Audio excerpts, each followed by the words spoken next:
Today it's my great pleasure to introduce to you a man who has been so far ahead of the pack that if I said he was cutting edge, I'd actually be insulting him for being slow. This is the man who taught us that ulcers could be treated through antibiotics, that kidney stones were actually a calcium deficiency, that rheumatoid arthritis was an immune problem that again could be treated with antibiotics.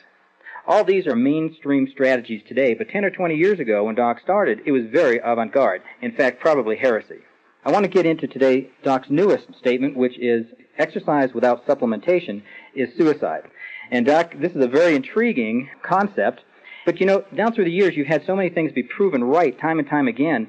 I guess my first question to you is, are you the Sherlock Holmes of healthcare? I like to think so. I think that's probably a pretty kind description of what I do. And of course, the thing that made Sherlock Holmes famous was the fact that he would say just the opposite of what Scotland Yard was saying, and he was always right. I'd say you hit the nail right on the head. I like to be a Sherlock Holmes. What got you onto this line of thinking, especially with the athlete? Right now, everybody's telling folks to exercise, so are they just putting their head in the noose?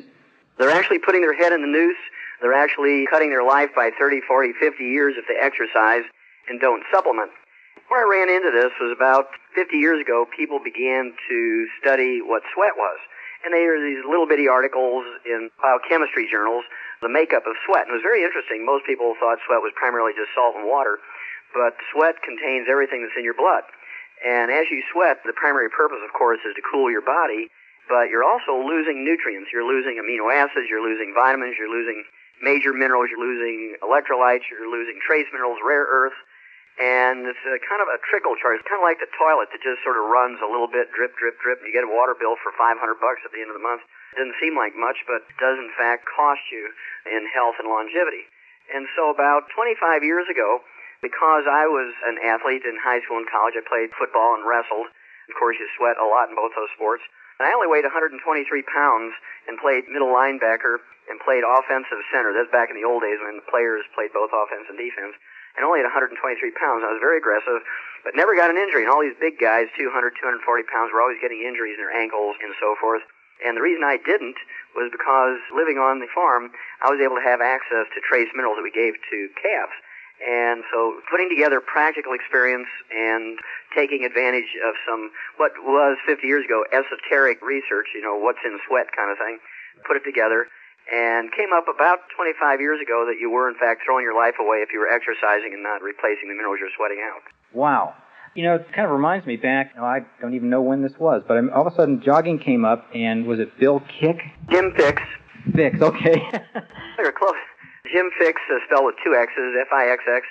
And, of course, he died at 52. And he wrote all the books, Run Your Way to Health, Jog Your Way to Health. And there wouldn't be any running shoes. And yeah, wasn't it a number of the runners, including him, just all of a sudden died? They all do. They all die suddenly. Pretty profound statement. All these guys are supposed to be healthy. They have 4% body fat. What it is, they're sweating out all of their minerals, which protect them from various diseases, including ruptured aneurysms and including heart attacks. In fact, there was a long-distance runner who died in July of 2000. His name was Leonard Hilton. He ran the sub-4-minute mile 32 times, and he was a student of Jim Fixx's. And always praised Jim Fixx and all his knowledge and training techniques. And Jim Fixx died at 52, and Leonard Hilton, Jim Fixx's student, died at 52. That's pretty much what you're going to get. There has never been a professional athlete live to be 100. And if exercise in of itself was useful for health and longevity, there should be a lot of professional athletes living to be 100, not a single one, Craig. Wow. It might have been you that says a couch potato is actually living longer than these guys. You're exactly right. That's me. I like to teach people the basic truth by saying something that's very provocative. That way they remember the concept. But basically what I did, since there was lots of articles written by long-distance runners saying, hey, you guys, we can get high. We can make our own opium in our brain, and you can get drugged out running long distances here and get into la-la land legally, not worry about getting arrested or anything, just by running. You can lower your cholesterol by running. You can lower your body weight a couple of points. You can get your body percentage of fat down. There's all kinds of wonders to running, how healthy it is. It's good for the cardiovascular system. But it always kind of fascinated me. There was never anything that said athletes live longer. So I decided to do my own survey, and I started looking at obituaries of professional athletes and university and college athletes compared with obituaries of couch potatoes. It's always kind of funny that librarians live to be 103, 104, conductors live to be 89, 95, and housewives live to be 115, and so forth. And the old couch potato lives to be 88 to 120. And professional athletes, the average lifespan is 62 to 65.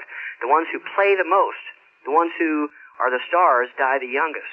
And you look at some of the famous ones, Red Grange, Jesse Owens, people like Wilma Rudolph, Babe Zaharias. You're probably too young to remember her, but she was one of the first great women athletes who could whip men in about 10 different sports. And then there was people like Will Chamberlain, age 63, congestive heart failure.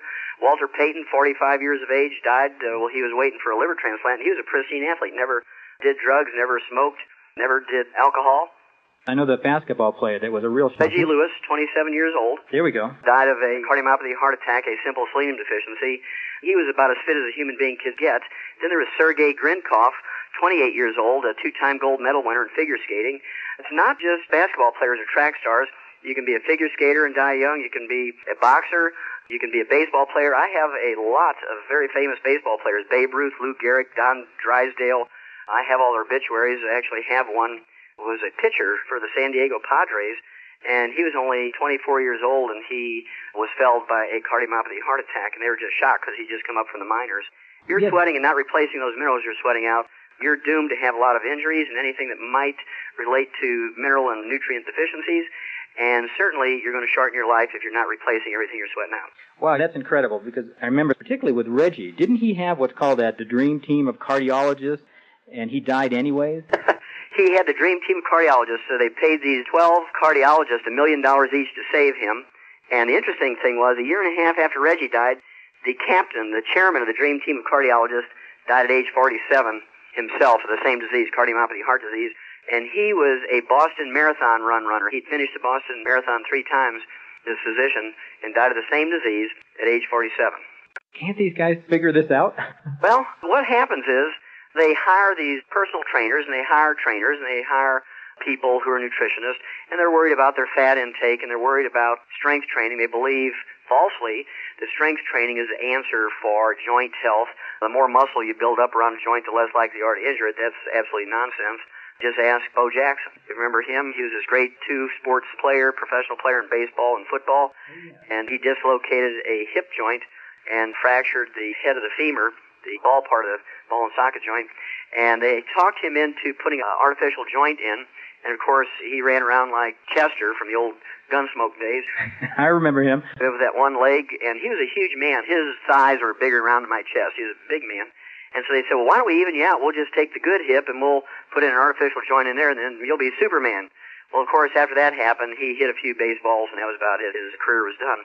But if he'd been supplementing properly, these guys could play into their 40s and 50s. I've seen this happen. We have a lot of professional athletes who had to quit their sport after 8, 10, 12 years because of joint problems. We get them on our nutrient replacement programs, and just in 6 months' time, they're stronger and more fit and have more agility and flexibility than they were when they were actually playing. And they just shake their heads and they say, why didn't our high-priced $1 million a year trainers tell us this? And they say, well, they don't know it because they're reading from doctor-written nutrition books. They're reading from doctor-written sports medicine books. These folks just don't seem to have gotten the message yet. No, they haven't, because they make their money by doing joint replacement surgeries. They make their money by doing arthroscopic surgery. They make their money by removing meniscus. They make their money by repairing torn ligaments. And so that's what they're in the business of doing. They are not interested in preventing these injuries because they make their money by repairing them. Got it. Wasn't it Holyfield that actually was able to come back? Right, yeah. Evander Holyfield was kind of an interesting guy. He quit in one of his fights. I guess it was against Tyson. He just quit. He just couldn't go on. Because of lack of strength, his heart began to give out. He had hypertrophic cardiomyopathy heart disease. And through a mutual friend, actually a guy who lives across the street from Evander Holyfield, Andrew Young, you may remember the name. He was an ambassador to the UN, and we were able to save Andrew Young's knees. And Andy Young said, well, why don't I see if I can take the message of Evander Holyfield? And we got Evander Holyfield taking some selenium, and sure enough, we were able to get his heart going again through the selenium supplementation. Actually, a more complete program than that, but it included special interest in the selenium part of the program. And as you see, he was able to come back and defend his title several times. And, of course, he's been boxing, not necessarily to the level he'd want to be. He's lost the last couple of fights, but he's a remarkable athlete. And without that supplementation, he would have been finished a long time ago. Looking at your background, you have kind of a unique background to be talking about human nutrition. But I think it probably gives you an interesting perspective. I know you started as an ag major and went to veterinary school first, and then you did a lot of research with the human studies. Well, I think the advantage that gives me, Craig, is that in animals, we don't have insurance. We don't have Blue Cross, Blue Shield, major medical, hospitalization, Medicare, and Medicaid. We don't have personal trainers. We don't have personal nutritionists. And so what we had to learn to do was prevent and cure diseases in animals with nutritional formulas, very economical, to do it that way on a herd basis, put everything in their feed pellets, and that's why we have mouse pellets, rat pellets, hamster pellets, guinea pig pellets, rabbit pellets, duck pellets, goose pellets, hen laying mash, chick pellets, poult pellets, horse pellets, sheep pellets, and so on. And dog food canned, dried, cat food canned and dried. And every one of these rations is a perfect mix of every known nutrient necessary for these animals. And if we were to use a human healthcare type of system, especially the sports medicine system in animals, it'd be a sticker shock for you. Your hamburger would cost you $275 a pound just to pay for the healthcare.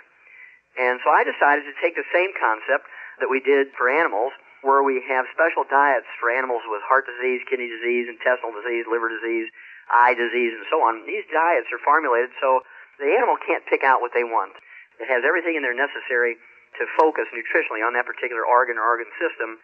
And I just said, well, if it works in animals so well, which it does, why wouldn't it work in people? And so about, I'd say 1978, after trying from 64 to 78, which is 14, 15 years, I'd written my scientific articles and books and lectured to doctors, and I couldn't get doctors interested in the concept. They'd pat me on the back and say, oh, that's very interesting, but that's in animals, not people. So I went back to school and became a physician and began to use these preventative and treatment concepts with nutrition like we did in animals, and certainly the concept works like a charm in people just like it does in animals. That's maybe why the gentleman that told me about you said, talk to Doc Wallach, he may treat you like a dog, but you'll get better. That was a little thing that my patients came up with, because I used to hang my veterinary degree on the wall next to the medical degree, and patients, they'd come in, their eyes would get real big. But after a while, they kind of realized where I was coming from, and they'd start with a joke telling their friends, hey, if you're not happy with what your doctor is doing for you, go see Wallach. Now, he'll treat you like a dog, but you get better. Dr. Wallach, talking about athletes, we've talked about a lot of the professional athletes. How about the younger ones, high school, college players? Are they at risk just the same way? Oh, absolutely. According to the Center for Disease Control out of Atlanta, Craig, a lot of these young athletes under the age of 30 drop dead each year while they're training, exercising, or participating in sport. I saw some figures earlier this month which said that the death rate from sudden heart attacks in young athletes has actually gone up by 10% in the last year. And so there's no nutrients of any value in Pepsi-Cola, Coca-Cola, Dr. Pepper, Gatorade, and so forth, and water, just plain water. And so these young athletes wanting to get scholarships, wanting to get into the pros, and as a result, they train hard, they do all the right things, they do what their trainers tell them to do, they just don't supplement properly, and as a result, a lot of these kids who are really professional level quality athletes, even when they're in junior high and high school, these kids will get injuries that will kill their career. And there's nothing worse than these people training these kids, getting them up to the point where they are really superstars, and then a knee blows out, or they tear an Achilles tendon, or they get a shoulder injury, they get a back or neck injury, they get a finger injury, and they're pretty much done, and their whole life is ruined because their whole life was focused on these athletics. And these kids also have a high rate of depression and suicide because their whole life has been built around being the superstar of the neighborhood and the school. In fact, suicide in high school athletes is the single biggest cause of death in high school athletes. Wow, that's astonishing. Not to mention kids like that or young people like that blowing out a knee, they've just thrown away a lot of money. That's correct. Not only the investment they've already put in, but paying forward, so to speak, their future investment in their life, because they know when they excel and so forth and have all these benefits of the training and they have this natural talent. It's really a shame. And so I do make an appeal to parents and coaches and trainers out there who might be listening to call your toll-free number, get the information, and give these young athletes a more complete replacement program so that if they do get injured, if you run into a wall, you're going to get injured, you can repair quicker. The likelihood of injury is very, very slim just simply by replacing everything you're sweating out. Got it. People listening to this, a lot of folks, we're talking about nutrition especially, will say, well, how long do I need to take these sort of things?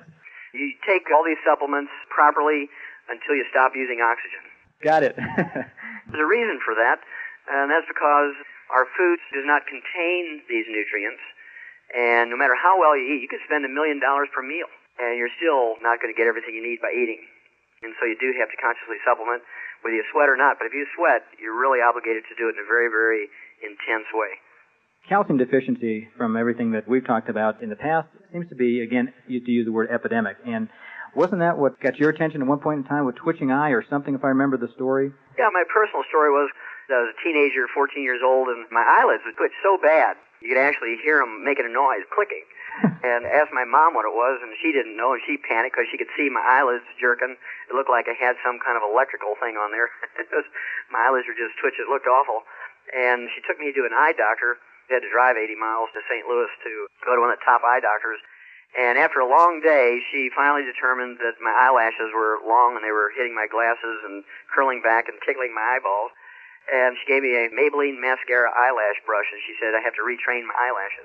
Oh, I bet that went over well. Oh, yeah. It didn't go over very well. Of course, I was playing football and wrestling, and I could just imagine myself sitting on the bench there with 25 or 30 200-pound guys playing with my eyelashes with a Maybelline eyelash brush. And so I dismissed that suggestion, went to the school library, and started looking up muscle cramps and muscle twitches in a health book written by a couple of nurses. And they said very clearly that muscle cramps and muscle twitches are caused by calcium deficiency. And so I went home and I started using the calf pellets that we gave the calves. We had plenty of calcium in. When all the other kids were eating candy and so forth, I was eating calf pellets. And so at a very early age, I was very aware that mineral supplements were very, very necessary. And like I said, I would take a fencing tool and knock a corner off one of the trace mineral salt blocks. I would take calcium supplements because I was small. And playing football, middle linebacker, I just never got injured in 4 years of playing because even though I was extremely aggressive, because I was taking all the raw materials to rebuild my body. And in wrestling, where you sweat more than anything else, I would spend most of my day not in class. I was running up and down the stadium steps, the football stadiums, just to stay fit for my wrestling program. And I know I sweat out a couple of quarts of sweat a day. And without replacing those nutrients, I know I would have some injuries at least, and certainly may have died. And you may recall a couple of years ago there were many wrestlers who died suddenly. Yes. Tried to blame it on some of the supplements they were taking, but basically they were wearing rubber suits and trying to lose 5 or 10 pounds to get down into a lower weight class, and they just sweat out all their nutrients and died suddenly from that. Well, Doc, what if someone were to come to you and say, I have a son that's in football or does a lot of athletics, or even a professional athlete? What would you tell them to protect themselves? Well, basically what they have to do is take a good basic supplement program that gives them all 90 essential nutrients plus the raw materials to develop properly and maintain and repair cartilage, ligaments, tendons, connective tissue, bone matrix, lay down the minerals necessary for a healthy and happy bone. Also, instead of just using water or Gatorade or one of the soft drinks as a fluid replacement as they're sweating before, during, and after the events in the training session, a sports drink, it has amino acids, vitamins, electrolytes, major minerals, trace minerals, and rare earths in it, plus 3 time-release energy sources. Tastes very good, and it's a concentrate. You put an ounce of this into a quart of water, a liter of water, and sip on that. You're going to replace, you're going to trickle charge everything back into your system that you're losing as you sweat. And not only will this athlete reduce their risk of death and injury, but also their stamina is going to go way up. They will be much stronger in the 3rd and 4th quarters. They'll be much stronger in the long-distance races in that last lap. They're going to be much stronger in any event than the opponents. Excellent. So, Dr. Wallach, we've kind of looked at the problem out there. Minerals seem to be the kingpin of what you're talking about, and it's funny because everybody talks vitamins. It's a good observation, Craig, because vitamins, if you work real hard, you can actually get vitamins out of your food because plants can take carbon out of the air and manufacture vitamin A and beta-carotene and all the B vitamins, C, E, and K.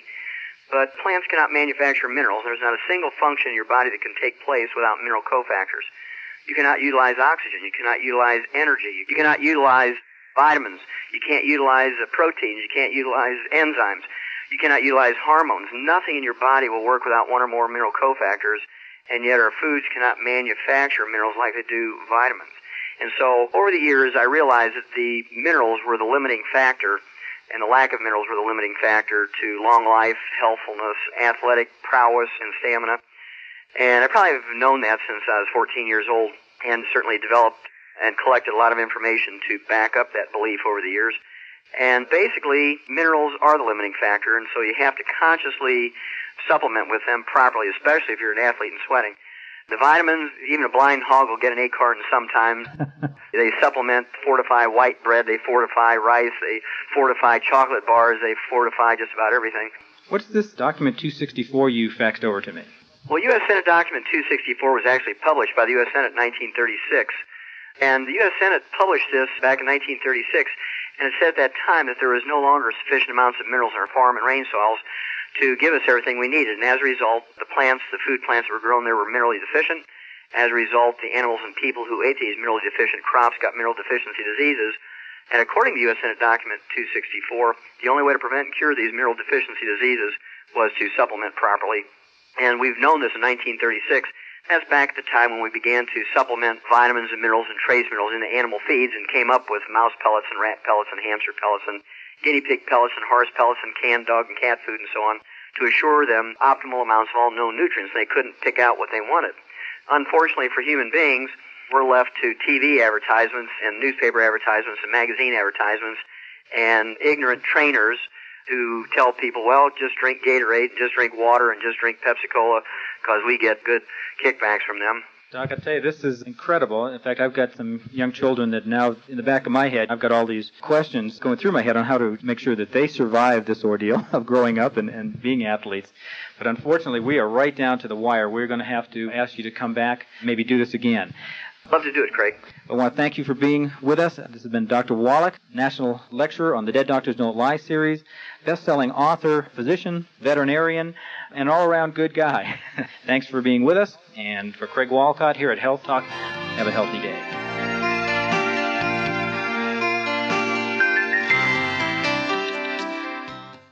I'm here with one of my favorite guys, Mike Glenn, the Stinger from the NBA, from the Atlanta Hawks, and currently commissioner of the WBA. How you doing, Mike? Oh, I'm doing good, Doc. I'm really glad to be here. I'm feeling good. I've already had my rebound drink today, so I'm fired up. Ready to go another game? Ready to go another game. Let's play two, as Ernie Banks used to say in the sports world. Well, one of the things that's really been fascinating for me over the years is to watch athletes, professional athletes, and you'd like to think that fitness is the answer to health and longevity, and yet the top athletes have a struggle. They break down, they get tendon problems, cartilage problems, ligament problems, they get bone problems, muscle problems, and you'd think if fitness was the answer to solving health problems and living a long time, that professional athletes would have a very high percentage of them living to be 100. And with the exception, I know this is a fact, Mike, yes, with the exception of two black gentlemen from the old Negro baseball leagues, there's never been a professional athlete ever lived to be 100. You're right. One of those Ted double-duty Ratcliffe, who was a catcher and a pitcher in the Negro Leagues, died at 101, I believe it was. But you're absolutely right. Other than him, nobody. Yeah, nobody. And there's a universal reason for this, of course, and regardless of the sport you play in, whether it's basketball or football or hockey or soccer or boxing, whether it's skating or any other sport, whether it's amateur or professional, they all universally sweat. Yes. And when you're sweating, Mike, you know you're not just sweating out water, you're sweating out a soup that contains all the known essential nutrients. And if you're just drinking water, if you're just drinking soft drinks, if you're just drinking one of those energy drinks that has one or two nutrients, and we'll talk about them by the brand name in a few minutes, you're going to be sadly disappointed. You may get a little energy, but over the long haul, you're going to break down, and the odds are you're not going to make it to 100. And so what's your take on this? What have you seen over the years in professional basketball?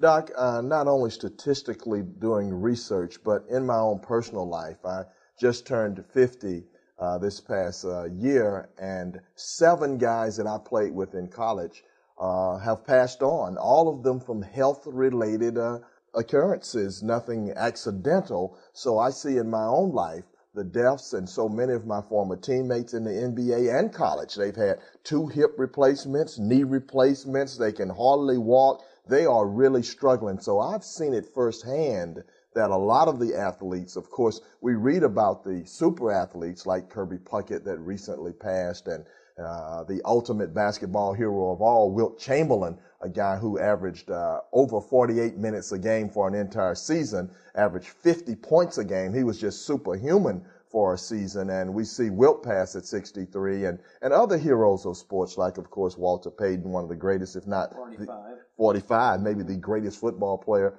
that ever lived. And even somebody like Wilma Rudolph, whose records are still right up there at the top. And it was years and years ago, 1960, since she won those 3 gold medals, but she was a tremendous athlete. She died at 54. 54, a natural athlete, had no type of enhancements whatsoever. And when we see great athletes like that, and even in our own communities, younger athletes than that dying, we know that there's something wrong, that the people that think if I'm just exercising, then I should live long, that the message should clearly be there for them. There are other things than exercising and being a great athlete as far as longevity and health is concerned. Yeah, you're exactly right, Commissioner. I'll call you Commissioner. Yes, sir. And, you look at somebody like Reggie Lewis, died at 28, cardiomyopathy heart attack actually, he had one heart attack during a playoff game with the Charlotte Hornets. Right. And then some weeks later, he died of a second heart attack, selenium deficiency. And then more recently, there was a young lady, 19 years old, Rolanda Pierce. She's a freshman at Florida State University, 6'5". She was going to be the Michael Jordan of the WNBA. She was going to be it. She dies of a ruptured aneurysm at age 19, something a turkey wouldn't die from, because we eliminated ruptured aneurysms in turkeys in 1947. We learned that there's a simple little copper deficiency, and just by taking copper, you can prevent that. So I know the story, but why don't you share the story of one of our favorite modern athletes, Theo Ratliff? Sure. I, of course, am very knowledgeable of all the great nutritional products that I take and how they work. And as a broadcaster for the Atlanta Hawks, I was talking to one of the Hawks players, not Theo Ratliff, and I was speaking kind of quietly. This gentleman had several challenges, and I was talking to him a little bit about nutrition, and Theo overheard me. Theo said, "Mike, can I get with you? I want to talk to you about those nutritional things." And I met with Phil Oliver, a guy who had introduced me to the products, and I said, "Phil, we need to go out to dinner with Theo Ratliff." So we went out with Theo. Theo was a young, tremendous athlete. He had made the All-Star team. Philadelphia 76ers had traded him to the Atlanta Hawks, which is a red flag right away. Why would you trade a young 6'10" shot blocker who's a tremendous person, follows all the trainer's instructions, all the coach's instructions, he's a family man, he's doing everything right? Why would you trade a guy like that? He was not a druggy felon. Exactly, exactly right. This is the kind of guy you want. You try to get on your team, not trade him away. So we met with Theo, Doc, and we went over all the nutritional things that he needed, and we pointed out that he was very deficient of his nutrition that he needs daily, essential nutrition. And we told him the things that he needed. We told him he needed essential fatty acids. We told him he needed calcium. He needed plant-derived minerals. He needed a combination of plants, minerals, and amino acids. And he needed glucogel to really repair and rebuild himself. Theo listened and he followed our instructions. He took all of this nutrition morning and night. And he did that. And he really recreated himself. Theo had been a guy, Doc, that when he got to the Atlanta Hawks, his knees would swell, his ankles were arthritic, he had a detached bone in his hip, and Theo was like 26 years old. I mean, old man's disease. He's 26 years old. Yes. Yeah. And just like we were speaking of earlier, here he's sweating out all these nutrients. Yes. And he's not taking them back in to maintain and repair his body. Yes. He was not supporting that maintenance system. He was depending on aerobics and fitness and muscle training and strength training. Yes. Yep. Yes, because the trainers were telling him that, Doc. They were saying, well, maybe if you stretch a little bit more. So they had him on icing and stretching and lifting weights to strengthen those muscles in the areas of the injury, and none of it. He was continuously falling apart. So we said, Theo, if you'll take these things and if you'll take them every day, we can repair and rebuild you. And Theo did. He took them religiously. One of the few athletes that we've introduced this to that have recognized you can't just take it one time and say, oh, I didn't feel anything, so I just stopped taking it because they had been taking inferior products. So Theo took all of the nutrition. He went from a guy that missed 79 out of 82 games the previous year. He only played in 3 games, Doc, and I was right there in the locker room afterward. After each one of those 3, he was hurting. He was, oh, my hip is hurting. I don't know if I can play anymore. And coaches, can you just play a few minutes tomorrow night? You know? He's 26 years old. Exactly. Like, and then, the owners are thinking, we're paying you a lot of money for these little few minutes. All those dynamics enter into professional sports. But he could not play anymore. Theo was just in pain, and he was only hurting himself further. So he went from there to taking all the nutrition to rebuilding himself. Theo got to the point where he was playing 82 games, pain-free. He wasn't even icing his knees. Now, I played 10 years in the NBA. All centers ice their knees. That's standard equipment. You put your shoes on, you ice your knees after the game. Those go together. So Theo was so healthy, he had no pain in his knees, no pain in his hip. He was pain-free. He was just jumping out of the gym, just blocking shots, led the NBA in shots blocked, and was one of the top vote getters for Defensive Player of the Year. Theo was recreated. He was healthier than he had ever been before. Well, and then I know something really, really good happened to him after those 2 great seasons with the Hawks. What happened then? Well, we were talking, Phil Oliver and I were talking about how he had really come around and been created. And Phil came up with the idea. He said, we need to really have a sports drink built around Theo so that when Theo is out there, he can take all these nutritional drinks and supplements while he's playing. And that's when we came to you, Doc, and we said, can we devise an energy drink that's full of this nutrition so that while Theo is playing, and other athletes and other everyday people, while they're living their everyday lives, they can take this energy drink and feel an immediate sustainable energy boost that will take them throughout the game, and they'll even feel better the next day. So it sounded like a tall order, but we knew that it could be filled, and that's exactly what happened. Rebound FX was created. We tossed around what would be a good name, and we thought that Theo had rebounded his career, and rebound such a part of basketball, rebounding, you can't win without rebounding. So all of that made a lot of sense, and we came up with the name Rebound FX, and Theo has taken it. Theo has introduced it to a lot of other professional athletes, as we have as well, and it has just developed and earned the reputation of being the best sports drink in the world. And coming from a sports background, my nickname is the Stinger, and all people know you have to earn your nickname. So if your name is Rebound FX, you have to earn it, and Rebound has certainly earned that name, Rebound FX. Yeah, I can remember there was one professional basketball player, I can't mention his name, but I can remember one guy, one of the top NBA players, he wasn't going to play on a Sunday, and we were at one of those basketball clinics on Saturday, and they actually had to have one of the kids who was there, who was going back to Miami, hand carry a case of Rebound FX to this basketball player because he wasn't going to play without it. That's right. What a great story, Doc. You're right. You're trying out for the WBA. You mentioned I'm the commissioner of the World Basketball Association. It's a young league. We work with young guys and try to give them opportunities, exposure, and development. This young kid had come up to Atlanta to try out, come from Miami to try out. And one of our professional athletes that is taking Rebound had a game that Sunday. And as you know, FedEx and UPS and a lot of the services that deliver don't really do it very often on the weekend. So we were having a real difficult time because he had to have it. He knows the benefits of it. We show the comparison of Rebound to athletes, and they know how significant it is to get any little edge, because the difference in winning and losing in superstar and a regular player in making the NBA not is sometimes fractions of a second. So any edge that they can get, athletes know they want it. So this kid was going back to Miami, and we had the idea. We met with the kid and said, look, we've got an athlete that needs this rebound desperately. Can you, on your trip back, take a cab? As soon as you get to the Miami airport, take a cab, go directly to the arena, meet the security guard in the back door, and give this Rebound FX to this athlete, and he will give you 2 courtside seats for it. Wow. The kid was so elated and so happy. He said, will I?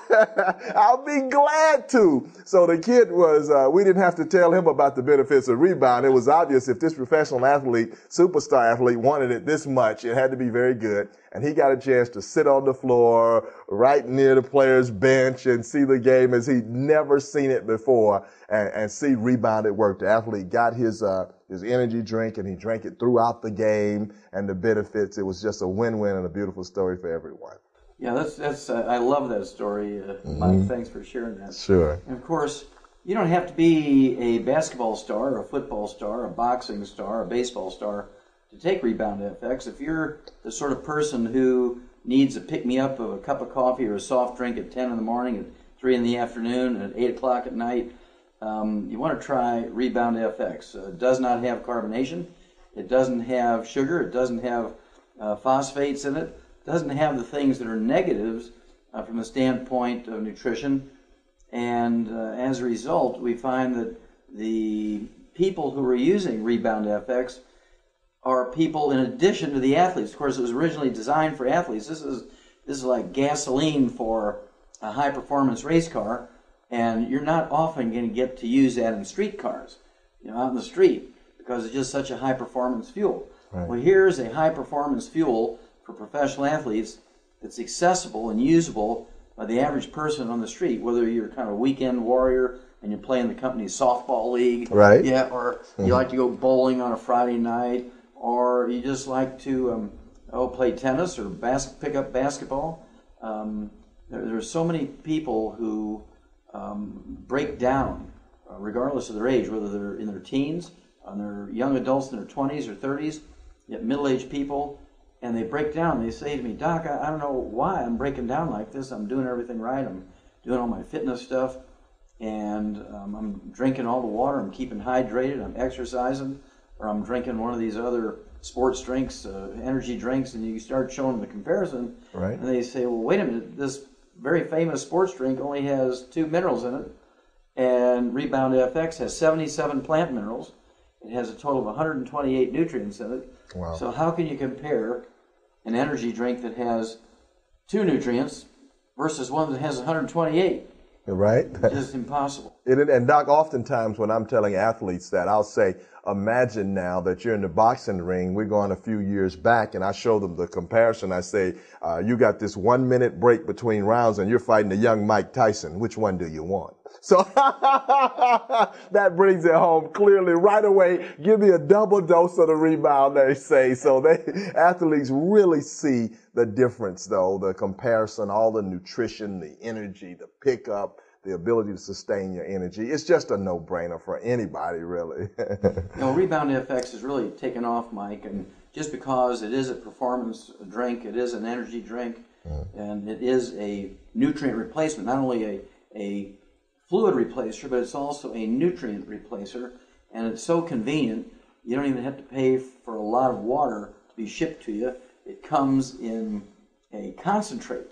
You can get the samples, a 1 serving sample, or you can get the concentrate that has 32 servings in it. You can make it really concentrated as 32 half quarts, or as it's designed for 32 quarts. And you're only paying for the shipping of 1 quart of water instead of 32. So we're very excited about the system. It's really been very well received by the professional athletes from all sports. Can you recall any comments that maybe some of these professional athletes have had about Rebound FX? Oh, I have, Doc. So many athletes have really taken to it, and they've just ordered it in bulk. I mean, we have entire teams that will purchase as much as almost $2,000 worth at one time and say, I want to have this here for the remainder of the year, and I don't want to have to worry about when its shipment's coming in, and they just take it every day. They just will not go on the court without it. It becomes that much more part of you. You feel so much better when you're walking on the floor with that confidence as well as the energy. Your body is just feeling good, and they know they can play at a very high level. So we've had athletes at every level, whether they're in the Pee-wee level, the high school level, the collegiate level, or the professional ranks, and in all sports, whether they've been football, boxing, basketball, baseball, track, you name it. we've had athletes across the board that have just really loved taking Rebound FX. Well, you're kind of an all-around guy, and one of the many, many reasons we have a deep respect for you and we love you is that you've developed this league for deaf basketball players. Yes. And we really, really appreciate that. And are these kids using the Rebound FX? Yes, Doc, I'm glad you asked about that. This is of course, my dad coached at Georgia School for the Deaf, so I grew up around deaf kids. He coached basketball, track, and softball there in the late 50s and early 60s. So I grew up around deaf kids, and I developed the nation's first basketball camp for deaf kids. So we get high school age boys and girls basically from all across the country to come to my camp. We have a week long of regular basketball camp 3 times a day. And on the last night of the camp, we play an all-star game where my best deaf kids play against local all-stars from the community. So they're kind of tired. It's been a long week, but they're very excited about representing the Mike Glenn Camp for the Hearing Impaired and about deaf people showing that they can play basketball as well as anybody else. And so we played, and I remember the first time I introduced Rebound FX to them, I just told them very briefly, this is a good drink. It has some nutrition. It'll help your energy. So we're going to have it available for the game. So they said okay, and you know how high school kids are. They wonder how it tastes and what is it, and they have been so accustomed to other sports drinks. And so I just put it out, and they were coming from it, and I told them, drink some of this. I had someone to give it to them, and I saw their reactions when they go back on the court. They had the energy, and they came back, and I say, which one? I want some more of that one. They were signing. They wanted the one with the rebound in it, and they didn't even know of all the nutritional things, but all the whole teams, the girls and the boys, were taking it, and after the game, they were saying, how can I get some more of that? So without hearing the whole story and knowing what it was going to do for them, that's like just a blind test. It was for a deaf test in this case, but these kids just tried it, felt it, they knew it worked, and they wanted it. So, and we've had Rebound available for them throughout the week now for the last couple of years, but it is just a part of the deaf community, the deaf sports scene, and still growing in every avenue you can imagine.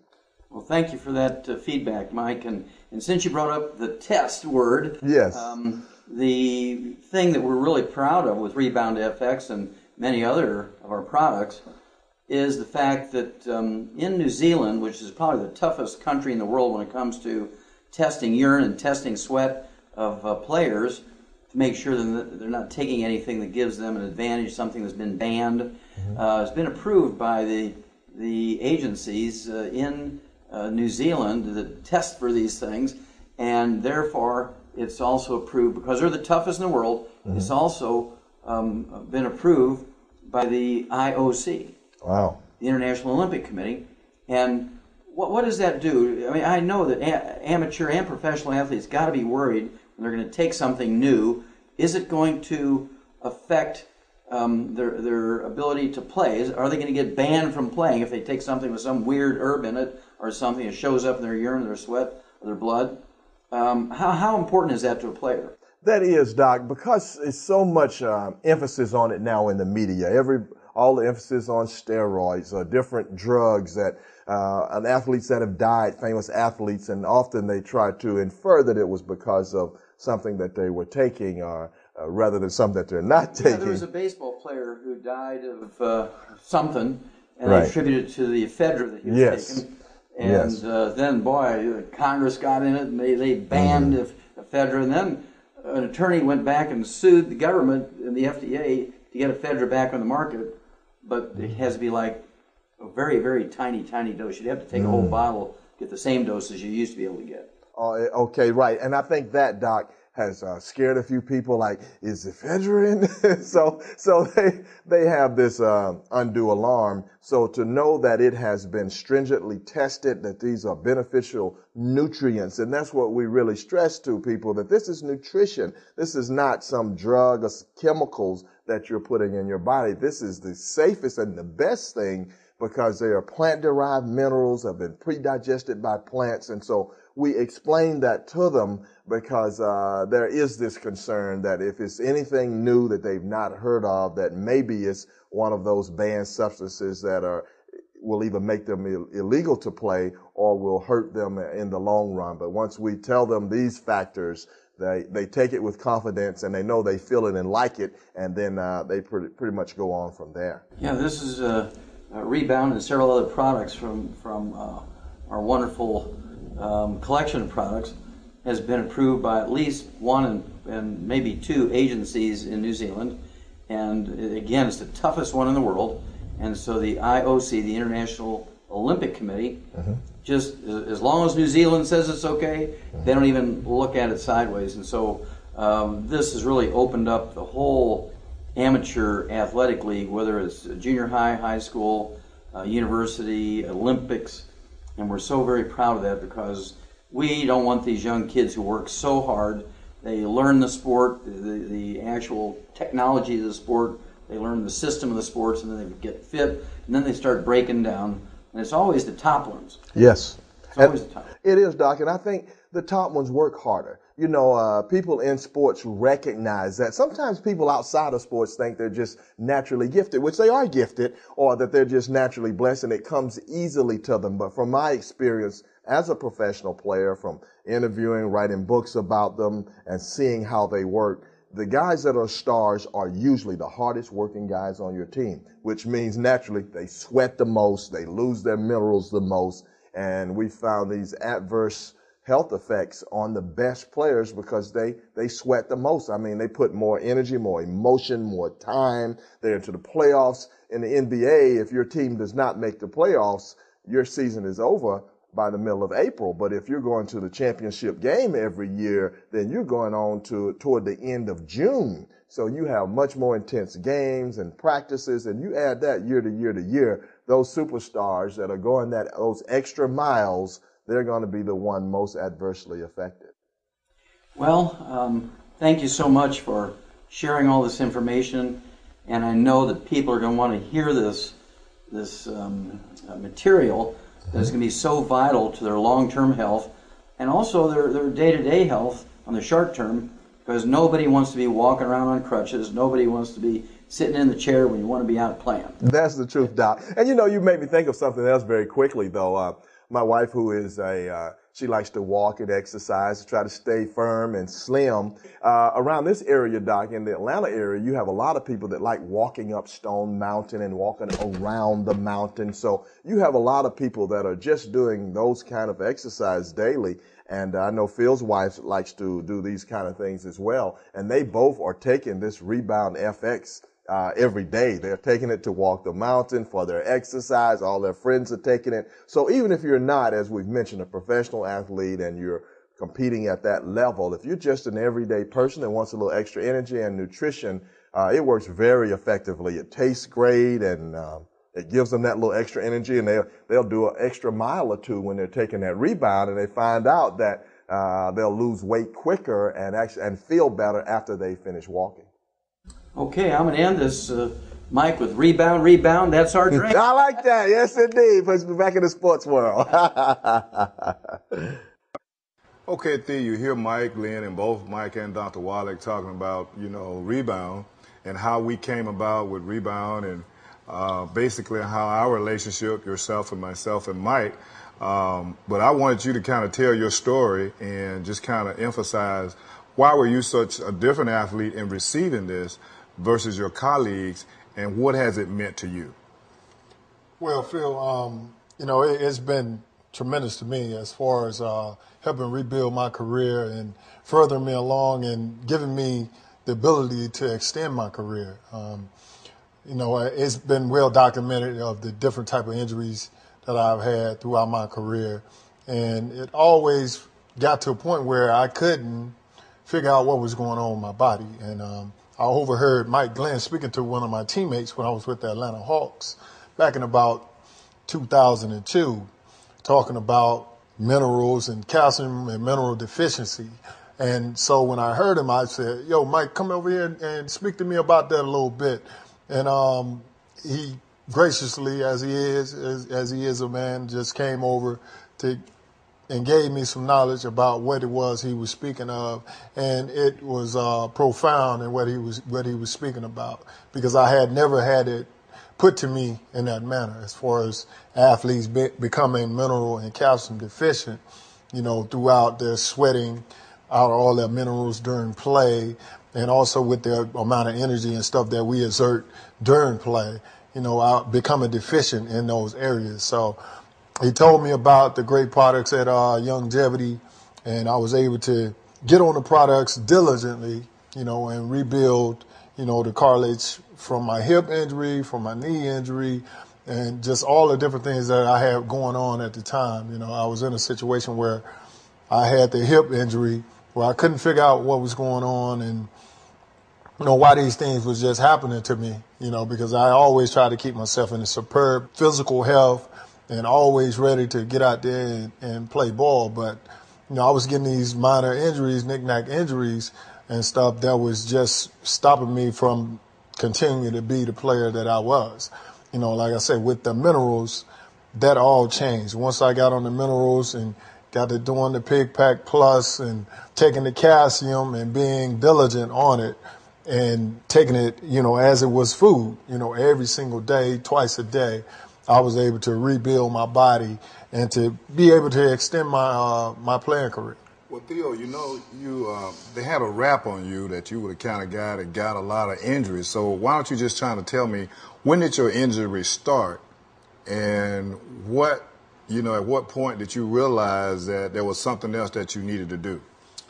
Well, I was diagnosed even when I first came into the league. They said I had a degenerative bone problem. How old were you then?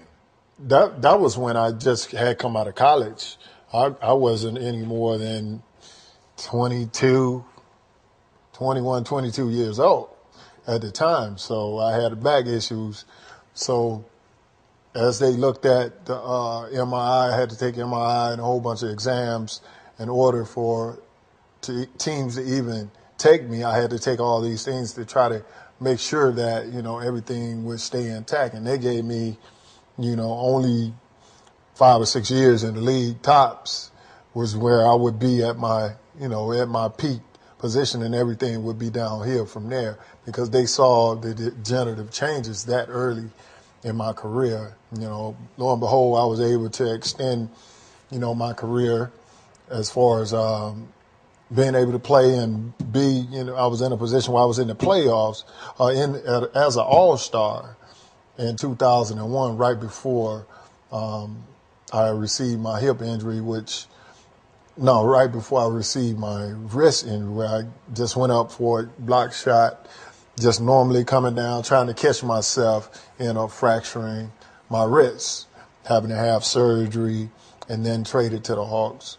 And then my wrist healed, and during that same summer, right before the season started, I ended up tearing college. I didn't know what it was. I just went up for the ball, jumped for a ball, a routine thing that I do, 1,000 times a game, and ended up tearing cartilage in my hip. Nobody knew what the diagnosis was. I had to go see all these specialists and different things that would, and finally figure out what was going on. So I had to have a surgery for that.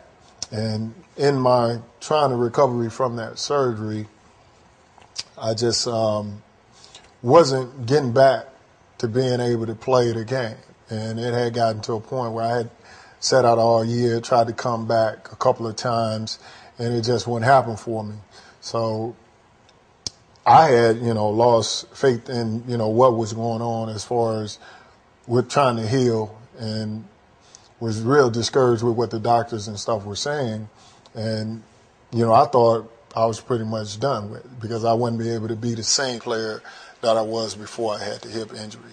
But with that said, I had a great guy, Phil Oliver, to school me on exactly what I needed to do as far as taking the minerals and the calcium along with Mike Glenn, and just got over my problem by being diligent on taking the product.